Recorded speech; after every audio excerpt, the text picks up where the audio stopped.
Leaks for Geeks.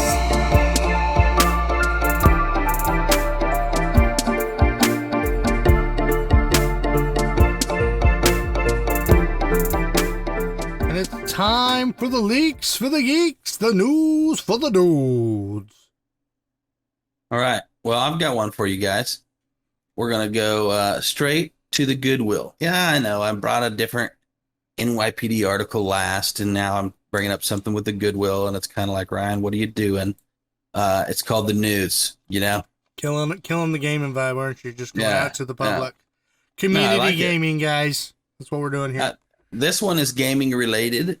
You can rewind this thing all the way back to one of the original gaming consoles, not the, if you've watched any of our trivia stuff, you'll know that. But this does go back to the Atari, okay? There was a Goodwill donation, and it was given in a box with a bunch of video games and other stuff. And luckily, there was a worker going through it at the time who knew gaming a little bit. And he knew that some of the Atari games were worth some money. But this one, I don't even know if you'd have to be an Atari guy or a gamer to know, because I've never, ever seen a game like this. This game is called Air Raid, nor have I heard of it. Air Raid only has 13 known copies that this worker found. And it's really easy to recognize because instead of being the normal square cartridge, you know, like you usually have on, this has a handle coming off the top of it with a T on it. So you can grab it and pull it out and push it in real easy. Like they probably thought, this would be like the new thing, but nobody else did it, just them. So that's what's unique about it. It's a light blue game instead of black, like the plastic. You know, some of them you'd see a red game every once in a while.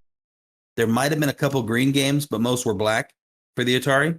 This one is light blue, like powder blue, and then has this big T on the top. So you can't miss this game. You know, it's definitely not your average game. Anyways, they got in contact with Jarez's father. No, I'm wrong. Jarez's father. Jarez is the guy who founded, I think, Alex Jarez. Yeah. Who happens to be a game aficionado. And he did some research, figured out, you know, that this game was worth some moolah, and threw it on an auction. And they sold that game for a whopping $10,590. Wow. That is so much money. I'm just going to be completely honest with you guys. If I was a Goodwill worker, that game would have been in my pocket, and I'm not even a thief. You know, if I found that game, I would have said, hey, you guys care if I take this? I might have told them, you know, but I'm not going to tell them, hey, it might be worth money. I'm just going to go, hey, I'm going to take this game. I'll give you $5 for it. Yeah, like the rest of the games. Yeah. Right. And then I would took that thing and figured it out. Only because, you know, sure, people say, well, the Goodwill, you know, why would you do that from a charity? Well, the Goodwill is not one of the best charities. If you do some digging and research into the percentages and who makes what, how much money is paid where, in my opinion, Goodwill pockets plenty out of their charity work. Not that people shouldn't be paid in a nonprofit. If it's their career and they're running a big company, I'm not against them being paid and making some money. But there's plenty of nonprofits that are big ones nowadays that don't really give as much as you think they do. And they do a lot of wasting, and they do a lot of throwing away, and they do a lot of not even accepting certain things that people want to give because it's too much work or not enough effort. And well, if you were truly giving it all away, you wouldn't care. You get what I mean? Right. But what they're really trying to tell you is those items aren't profitable enough. And that's why they don't take them. So in my opinion, I'm not huge on the Goodwill. And so I would have snagged that game. Heck yeah. Or just say, hey, I'm going to pay you guys $5 for this. Yeah, that's what I mean. Yeah.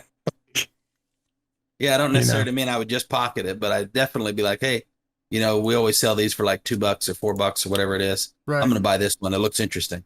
Yeah. That's it. I'm out of there.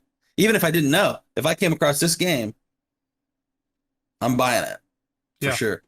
Sell it at auction and give your 1,000 to the Lord. There you go. I'm a little bit salty over here because it's like just another money opportunity down the drain for me. But hey, we didn't live where they live, you know. It made me think, Clinton. What do you mean? About Hold that. on. What do you mean? We didn't What do you live mean by by that. We didn't live by that Goodwill, so it's not like we would have came across it anyway. Oh yeah, you were saying. I Yeah. thought you were thinking. I thought for a second you were saying you recognized the game and got rid of it, and I was like, whoa, whoa, whoa! No, You can't just throw that at me, okay? Because I know No. you still have your Atari stuff, don't you? Yeah. Yep. Yeah. I don't have that game though. It makes me think about that guy you showed me, Clinton, that goes around and gets stuff from the pawn shops and the Oh. Goodwills and stuff, and then he resells it. Retro Mhm. Rick. Yeah. Yeah, and it's like, dude, I want to do that. It would Yeah. be fun. I wanted Retro Rick on us it. to do like a series on that, but it's like we don't even have time to hardly ever Don't have hang a out. time, You know?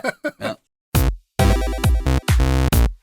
This has been a Delirious Dads production. For more information about the show, visit our website at www.deliriousdadsgaming.com. You can also find us on facebook.com/deliriousdadsgaming, twitch.tv, and YouTube. Make sure you like and share our pages to help us grow the channel. You can listen to the podcast on iTunes, Google Play, Stitcher, and Spotify. Please leave a rating and review if you enjoy the show. Thank you again for listening, and we hope to see you next time.